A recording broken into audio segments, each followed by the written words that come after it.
Hi అండి, అందరికీ happy Ugadi. ఈరోజు ఇంట్లో పూజ ఈ విధంగా చేసుకున్నాను. ఉగాది పచ్చడి నైవేద్యంగా దేవుడికి పెట్టాను. పూజ అయిన తర్వాత టెంపుల్కి వెళ్ళాను. ఫస్ట్ మనం టెంపుల్కి వెళ్ళాక ముందుగా ధ్వజస్తంభానికి దండం పెట్టుకోవాలి. తర్వాత మనం టెంపుల్లోకి వెళ్ళాలి.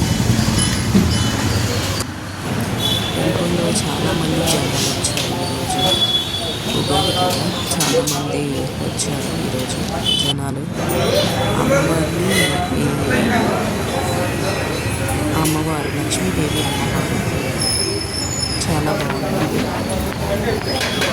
ఇంకా ఇక్కడ వచ్చేసి వెంకటేశ్వర స్వామి అండ్ అమ్మవారు లక్ష్మీదేవి అమ్మవారు. ఈరోజు ఉగాది కాబట్టి చాలా బాగా అమ్మవారిని అండ్ స్వామివారిని బాగా రెడీ చేశాను. అమ్మవారు చూస్తుంటే చాలా చాలా బాగుంది.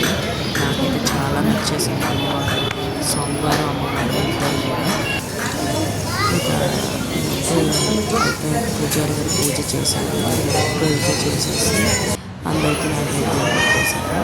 దాని పక్కనే గోమాత అది ఉంది. ఆ గోమాత అయిపోయాక మేము ఆవు దగ్గరికి వెళ్ళి బాణ